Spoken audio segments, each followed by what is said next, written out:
look through all the keyboard cases. I just have random DMX lights and projectors and projector stands. It's rolled up like a joint. Complete with mp3.com sticker. Ben L. Jordan at riffage.com. Wow, I even wrote the name of an album on this. Well, we're gonna have to see if it works. I think there's about a 30% chance that it does. Hey there. So as the title and thumbnail of this video suggested, I had decided that I would make music with the same gear and techniques that I used 20 years ago and see what it was like today. Sorry about that. I thought I saw a semi-palmated plover outside my window, but it turned out to just be a piping plover. Anyway, let's take a look at what it was like to make electronic music in your bedroom at the end of Bill Clinton's presidency. So obviously the current landscape of electronic music gear is heavily focused on vintage stuff, on remakes of old drum machines and old synthesizers, and of course, analog. And we like to look back at things like this modular synth and be like, I'm doing things the way they did it in the 50s. Well, you're not. There wasn't reverb modules, there wasn't modules with MIDI in, there wasn't a 16-channel pipeline into an audio interface into a DAW where I can edit everything in real time. Even if we go semi-recently, like to the 90s, and you think about, okay, I'm gonna hook up a TV303 to an MPC and a DX7, and then I'm gonna record it. That's actually quite difficult. Today, we take for granted how easy it is to sync things up and how many channels we have at our disposal, and it was not that easy for an independent musician as little as 15 to 20 years ago. From like the late 90s until 2003, all of the music I made was on a Roland JX305 workstation. Certain things like having an individual kick drum or snare drum output were just, I wasn't even thinking about that because I had to be so conservative with my mixer and the amount of channels that I had. This was obviously prevalent with multi-track tape, but I had also rented an ADAT machine, which had 8 tracks, and it digitally recorded things to a Super VHS tape. ADAT machines were professional grade, and they were definitely not affordable. They were like $3,000 and up. And so what I would do is I had a buddy who just worked for a store that rented gear, and I would rent them for a couple days at a time every couple months and record the tracks that I had saved up in sequences. And one time they just kind of forgot that I had rented it. So even with this incredible stroke of luck, I only had 8 mono channels or 4 stereo channels, and I wasn't about to sacrifice one of them for just a snare drum or something like that. Somewhere around like 1998 or 1999, I had the capability of recording the output master from the ADAT into a WAV file on a computer without it skipping or glitching. Generally, computers were too slow to record minutes of CD quality audio without there being some sort of glitch or problem. So once I had this WAV file, I would bring it into a program like Cool Edit Pro and I guess master it or edit it or add crazy effects. And another thing that I used was Composer's desktop project, which is now open source, and you should definitely check it out. Then I would take every last penny that I had and go to Guitar Center and buy like a 10-pack of CDRs, which would cost like 60 or 70 bucks, and 1 out of 10 of those CDRs would actually burn correctly, and then I'd take that and I'd send it to a record label and never hear anything back. We should all take these things into consideration when we complain about Spotify or something, because our system now is very far from perfect. However, for an independent musician, it is a whole lot better than it used to be. Before we head into this, I'm going to plug my sponsor, CuriosityStream. If you click that link below in the description, you can get access to their massive library of documentaries and educational content for less than $12 a year, and it helps support this channel in the process. So get smarter while staying inside with CuriosityStream. Now, come with me as I try to navigate the process of making music the same way that I did 20 years ago.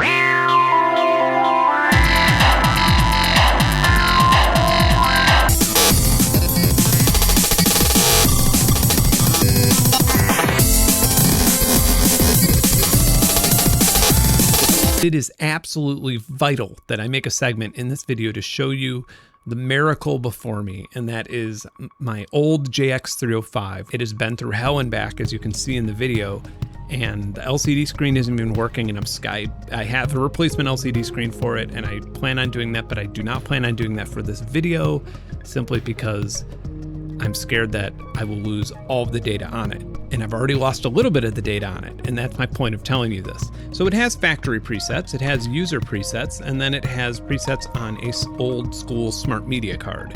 And it seems like 75% of the factory presets and all of the presets have been stored, and the other 25 is completely random, and some of the instruments and notes have changed, and this thing has invented its own genres. I just kind of want to go through the factory presets and show you how insane some of this stuff sounds.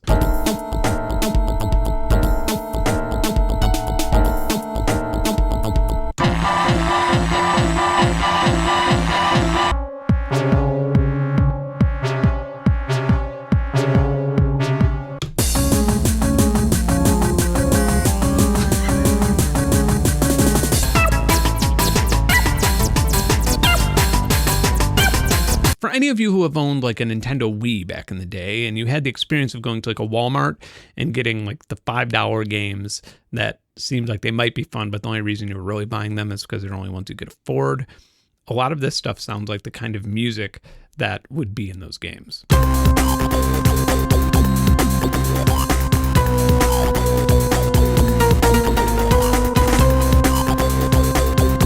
And that music, while sounding really upbeat and menacing, would just be for a game like Snooker. Ah, here's your standard raga jungle track.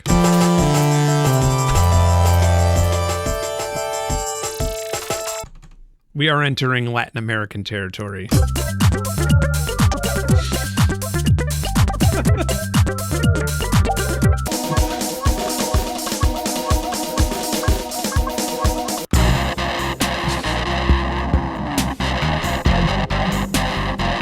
This is blues.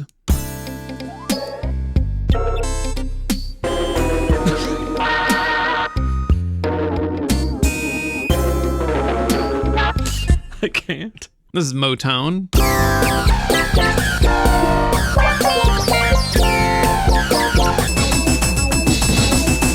All right, it is going on 5 a.m. and I need some rest. I just needed to create an official archive of some of the magical masterpieces that you just heard.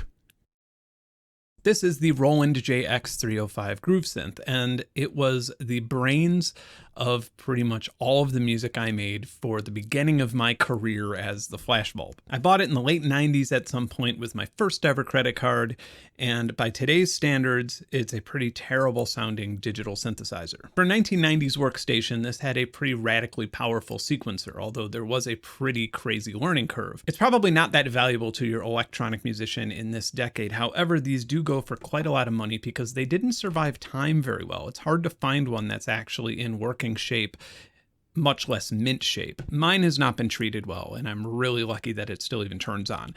A lot of the knobs have fallen off. It has some dead keys. Most notably, the LCD screen is absolutely fucked, and I'm going to take an image of it close up so you know what I have to deal with for the remainder of this video. It is about 20% from just being off. The weirdest thing of all is that I have this muscle memory where I can just remember how to do pretty complex functions by just touching the keys, and I don't really need to see the screen at all. And I actually can't tell you the steps that I'm doing them. I just sort of am like, all right, copy pattern, done. So another big problem where time has not been very kind to this device is the memory. I do believe that whatever little battery was in there for the user memory has shorted out at some point and it's all scrambled up. And then there's also a smart media memory card, which is like the floppy disk equivalent of an SD card from the 90s, and that is a bit corrupted too. So I could piece together these old flashbulb tracks, but not all the sounds are really making all that much sense, and I kind of have to tweak things to get them to sound even similar to the way that they were initially programmed. Here's a good example. Okay, so we have... Oh, that might be it. No. There it is. I thought it had more vibrato, but was up here in the card. All right, now let's hear it. Oops.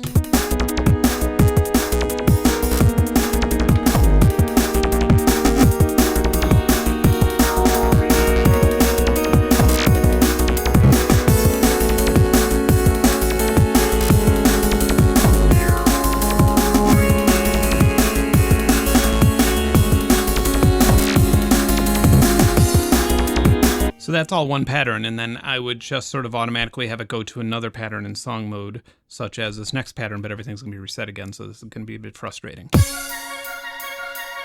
You can record knob sweeps with this and stuff like that, but unfortunately I don't think any of that was saved in the memory card either. Boo.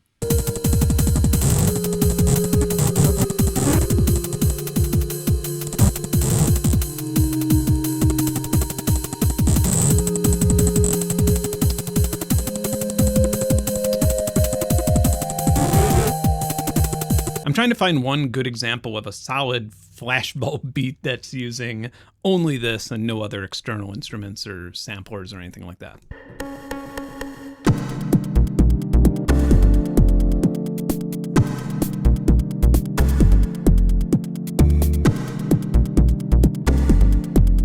It's so weird to hear something that you do not remember making, but actually like because it was you who made it.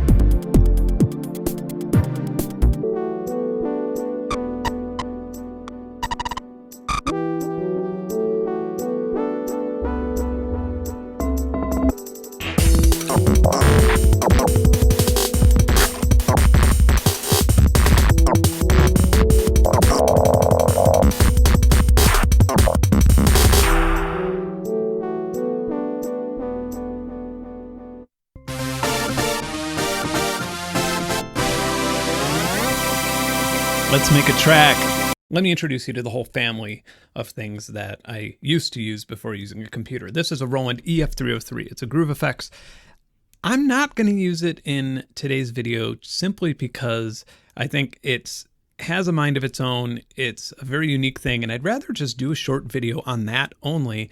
And I just feel like it'll distract from the actual song-making process of this other stuff. This is an Alesis Bitterman, and if you ever find one of these used, absolutely pick one up. It's an incredible comb filter, decimator, bit reducer. It has frequency modulation, ring modulation. This is a DR550 Make 2. Pretty simple drum machine. The sequencer on it's pretty shit, so I'll be sequencing everything through the JX305. This is a Zoom sample track ST224, and it's a sampler. And I've already put some break beats on there so we could make some old school drill and bass. Over here we have a Korg MS2000 rack synthesizer, and it is one of the best digital synths that you can own. Even today in 2020, it's still highly sought after, it's still very valuable, and I still use it. I had one right when it came out, and then I had to sell it, and then the guy who runs the music blog, Headphone Commute, actually hooked me up with another one, and I still want to thank him for that because I absolutely love having this thing around. This is the rare and incredible tabletop effects unit, the Alesis Inico. And if you just give it a Google and look at all of the modes and effects that this thing has, and a lot of them are super unique sounding, and I really wish that they just would remake this or make a new version of it or something. This thing took an absolute beating because they went out of production pretty early, and so I only had this one, and I toured with it for close to a whole decade. And I even have a rack unit that is similar to this that has two of these effects engines in a rack unit, and that one I'm gonna have to put the text on the screen because I actually forgot what it's called. It's some odd name, but that's even harder to find. So at different points in my early career, I had a 4-track tape machine, I had an 8-track tape machine that just used little cassettes. And however, by the time I was using like the JX305 and stuff, I was recording digitally, and I was recording digitally into an ADAT machine, which basically digitally records something to a VHS tape. I don't have one of those. I'm not going to spend money on one of those right now. There's no need to really get it. I'm just recording everything into a little Zoom recorder, and I'm just using a Mackie 1402 live mixer to just sort of do that. So you'll have to excuse me for not being totally accurate there, but Okay, so first thing first, I am going to reset this JX305. God damn it. Sorry, we're going to have to start over. Oh, come on, memory card. When this video is done, I think I want to pull it out and actually get an old school smart media reader and see if I could actually, I don't know, restore the data somehow. All right, let's try now. These are all drum kits that I made.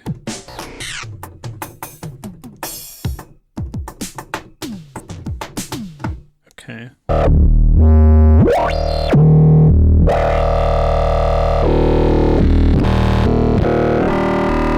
I wasn't joking when I said this thing was powerful.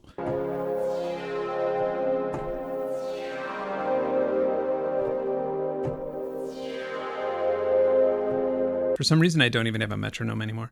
I'm going to try and make an 8-bar pattern. Oh dear. Okay. And now this is the hard part. I just have to kind of like see. So let's do every 2 bars. And then I think what I'm reading right now is 100% fill with the gate. And the velocity can just be like 100, which that looks like it might be.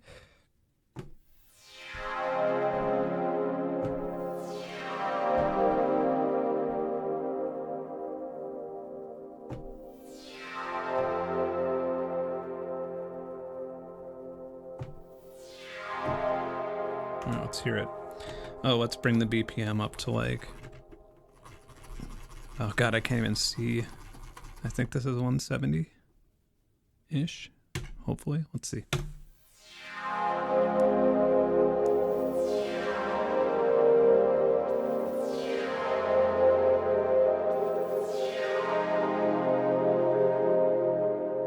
If I'm at BPM 170, I believe that this will be a 8th note. And so I'm going to go...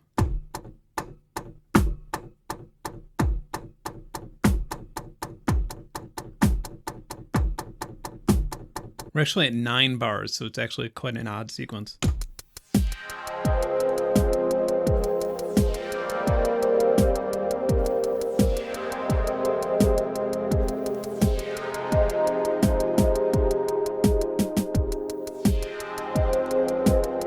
Right, I'm just going to try and put this sample in on a half note and hope for the best. Oh god, I think that's a half note. I don't even know.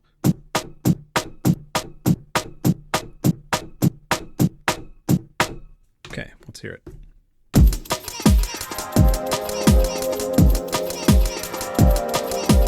Okay, I'm gonna undo that now that we know that the beat actually syncs with what's going on in the sequencer here. All right, I'm gonna get ballsy. I'm gonna try and do this the way that I used to.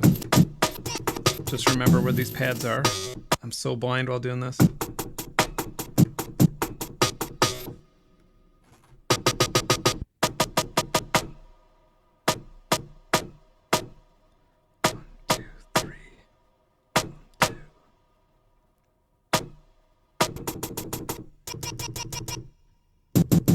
Ready? Let's hear it.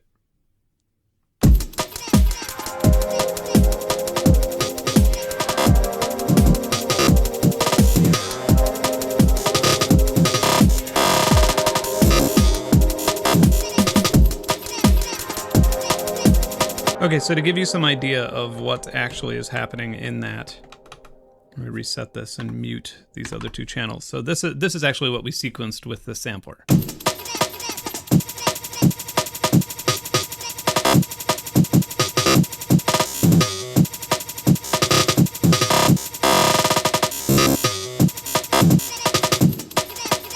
So the way that I did that, basically I'm just counting. So if I go all the way to the maximum speed that I could program something in the step sequencer, that would be 1, 2, 3, 4, 5, 6. That would be 6 steps inside each 16th note.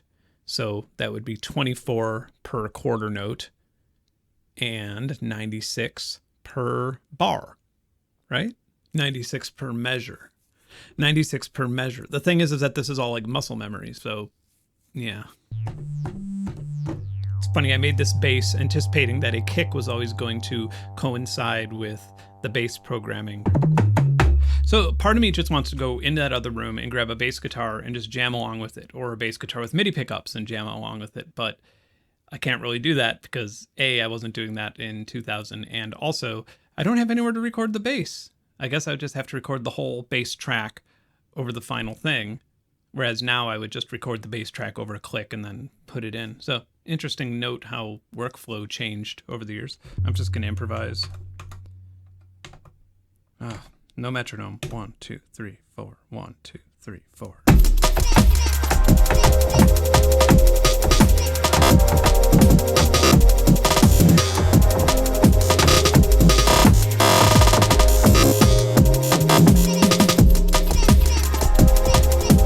I'm going to delete the last bar of the pattern because I feel like it's just stupid. So 9 for all. Does that do it? Hope so. I feel like I am just being a jackass with that beat now.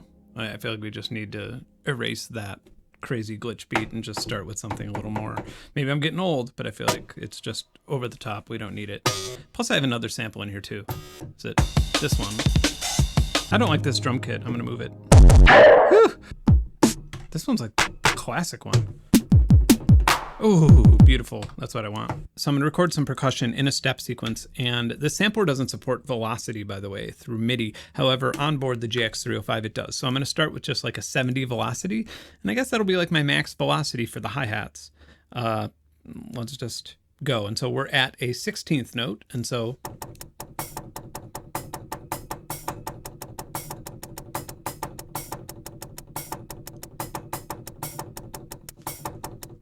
okay, so now we could get a little goofy.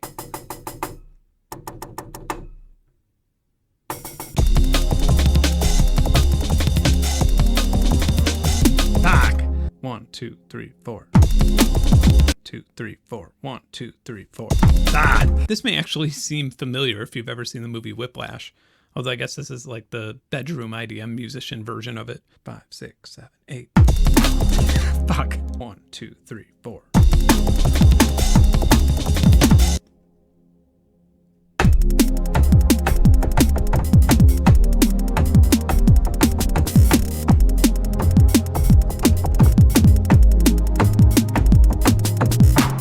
Another issue is that the foot pedal input doesn't work, so I'm just stuck with this dry, like...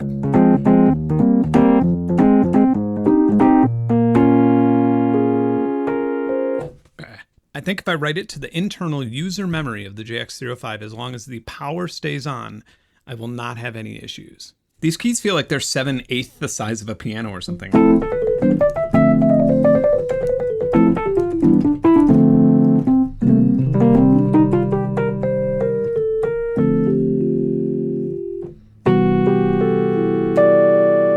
Anyway, so I think the issue here is that the sample's just out of time. I've tried a couple BPMs like, 169.5 or 168.7 or 171, but I think we just really manually need to enter the different parts, like so.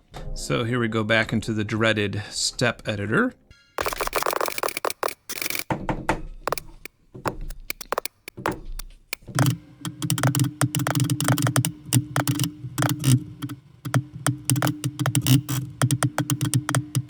Okay, let's try that out. There's a lot of guesswork there.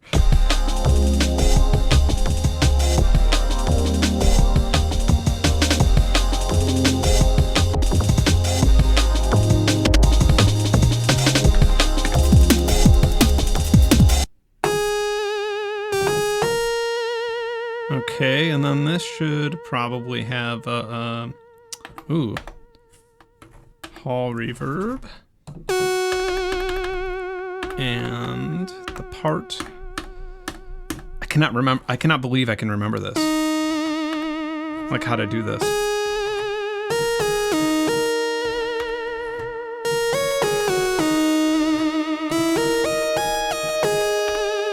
One, two, three, four.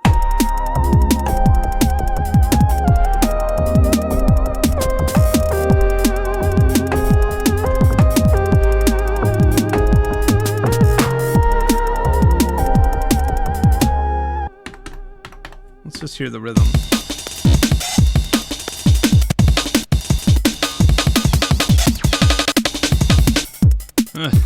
Getting there. Let's use the Anico.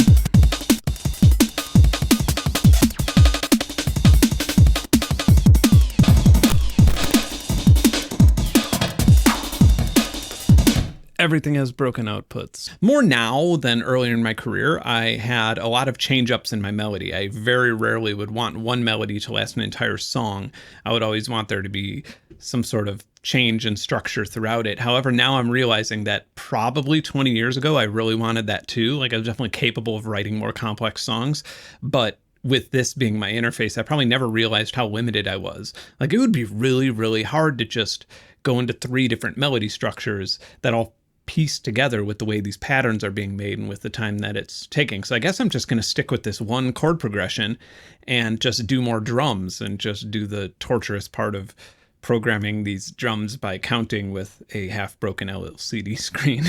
CA14. So another thing I need to point out here is that if I screw up the beat in the step sequence, like if I screw it up halfway through, if I just put a snare in the wrong place, and keep in mind I'm counting like, 96 steps per quarter note. And so if I miss that count by a little bit, I can't just go back. I can't just like press backspace a few times and then correct it. I have to start over from scratch. So by the time I get to like the 7th or 8th bar, I'm like super stressed out and just like, oh no, please don't screw this up. And that also makes me wonder how much of my old music, like my old rhythm tracks, were accidental, like where I screwed something up and I was like, oh, actually that sounds okay, because I decided to just weather through the mistake and see if I can make it any different. But all right, let's keep going. I'm trying to remember where these key locations are because I want to bring in this think sample as well. And that one starts at C. This one starts at A sharp. Okay.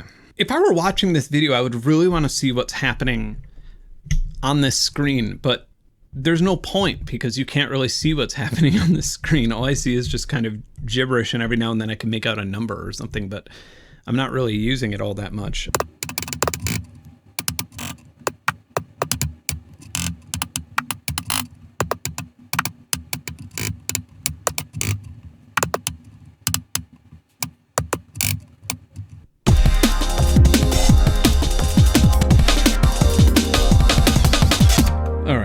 So, oh yeah. Okay, this way you could at least see the screen that I'm working with here. So, all right, so another beat. I'm gonna change the gate now a little bit lower to like 50, well, maybe 33% gate. And then we can have a bit more of a radical sounding, I guess it'll make sense in a moment. Have a bass or kick rather, then we just go 1 2 3 1 2 3 1 2 3. Okay.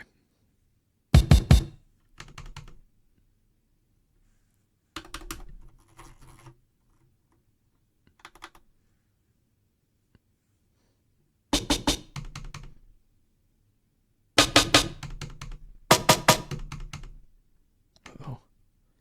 Yeah, see, I have no idea what number I'm on at this point. Damn it.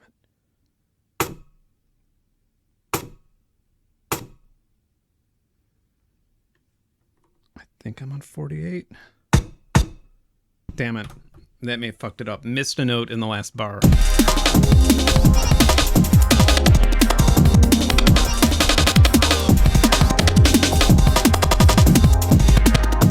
I told you that setting the camera up there would not be helpful, and it wasn't, was it? All right, I'm just gonna go full insanity here. I'm not gonna be careful. I'm just gonna try and go back 20 years and make a nutty pattern on this, and without being able to see where I'm at. Okay.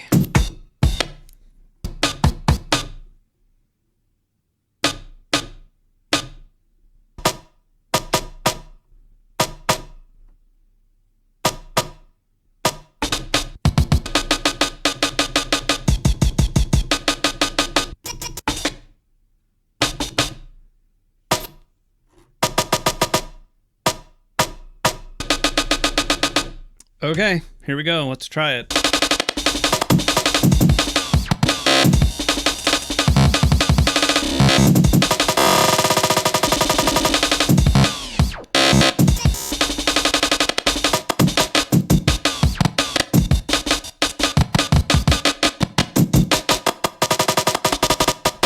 No.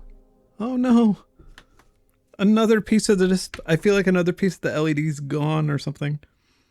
I don't know if I'm overwriting things that I've already made here. If you were to see the flashbulb perform on May 5th of the year 2000, you probably would have been about 1 in 5 people in the audience. You probably wouldn't have had to pay anything to see the show. The guy performing would have looked a lot better than this guy, but the setup and the music would have probably been very similar to this.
What'd you think? That was definitely an interesting experiment, although I'm not sure that it was worth the amount of time that I spent pulling it all out and hooking it all up, and maybe it was, I don't know. To be fair, when I was younger, in the mid to late 90s or even early 2000s, I would stay up for sometimes 2 to 3 days straight with no sleep, just working on tracks like this. And I just can't imagine myself doing that now. I've definitely pulled all-nighters working on stuff, but it was mostly either client work or some sort of track I was making where if I walked away from it and came back, I would never be able to find my place again, and I was never happy about pulling those all-nighters. I don't know if that crazy rocket-fueled motivation and enthusiasm goes away when you're older, or it could just be that there wasn't as many distractions. I also think that there's something worth talking about here that a lot of people sort of look past, and it's when I first got the Roland JX305, I was not doing very well financially. I was pretty poor, and I had saved up some money, and then for the vast amount that I hadn't saved up, I borrowed the maximum amount of money that I could get on a credit card to buy it, and I had no idea how I was going to pay it off. So literally every penny to my name and a whole lot more came home with me in this little box, and I opened up the box and I had this workstation, and I learned every single feature and nook and cranny of this workstation as a result. As far as features go, it was by far the most powerful piece of gear that I had ever played with at the time, and I was absolutely obsessed with having this huge upgrade to the brains of how I was making all of my music. Between the late 1990s and 2020, a lot of things have changed, and one of those things is me becoming a moderately successful recording artist that makes a living as a musician. As long as I'm not in a period of my life where I'm being stretched too much financially, or as long as the piece of gear isn't too extravagant, if I need to upgrade a piece of gear, or if I need a piece of gear for something, I can usually afford it. And if I'm to be candid, over the last few years, having a pro audio related YouTube channel has made obtaining gear even easier. Also, over these decades, the vast majority of musicians now use a DAW and software to make music on a computer. Even before this channel started, I had accumulated a lot of, I guess, just friendly working relationships with software companies like ImageLine, they make FL Studio, or mostly people who make plugins. And over these years, I've accumulated a lot of software and VST plugins, and among them are really amazing synthesizers and effects and sequencers and things like that. However, I've learned very little bit of them to the level of how I learned the JX305, and I think the reason for that is because I didn't invest anything in them, they were just given to me. And so my first point is that with music making tools becoming easier to obtain as I've gotten older, I've always sort of kept the JX305 in my head as, I guess, a model of how I should be doing things. If we take person number one, and that person has one piece of gear, but they know how to dig really, really deep into that piece of gear. They understand the pros and cons of it, and they utilize the pros to the most powerful and unique advantage. And if we take person B, who knows maybe 25% of how to use an entire studio of really expensive, top-of-the-line hardware or software, person A is still going to make way better music. A good example would be this. This is a DSI Evolver. One person might use it as a mediocre desktop synth to create a bass sound or a lead sound or something like that, and the other person can create entire generative ambient pieces with it. The Evolver's a very weird instrument. The learning curve is not a quick and easy one. However, those who actually spend the time to learn it will be rewarded with a much, much better instrument than those who don't. I realize that I may be stretching this point out to monotonous levels, but another important thing is that, let's be honest, I'm sure that a lot of my viewers are software pirates. For those of you who do, I'm not going to encourage or discourage the practice of software piracy. You probably understand the ethics of it and who it may harm and who it may not. That being said, if you're a pro audio software pirate, I would hedge my bets that you have way more software and plugins on your computer than you ever use.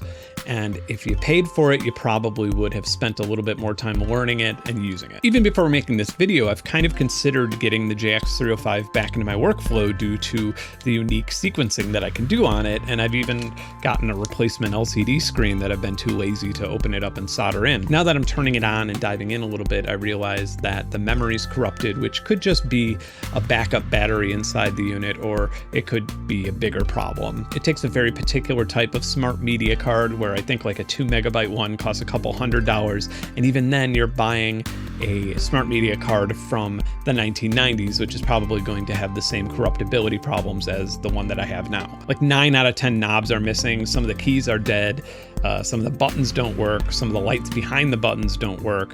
I think it's just safe to say that this is a lost cause. That being said, if I ever run into a mint condition one at a pawn shop or Craigslist for $200, I'm gonna buy the shit out of it. I don't even think it needs to be said, but even with the memory corruption and crackly potentiometers and broken outputs aside, it was still a huge pain in the ass to make a song that I'm not at all that proud of, and I'm actually excited to tear this shit down and relax by making some music on something like the Polygon Tracker or even my iPad. Well, this is interesting. I'm gonna stop rambling into a camera now. If you like this video, if you learned anything, subscribe to the channel. If there's anything you want me to cover in the future, let me know in the comments. If you want access to a massive library of streamable documentaries and educational content that works on virtually any device you want to play it on, smash that Curiosity Stream link in the description and help support this channel in the process. Bye.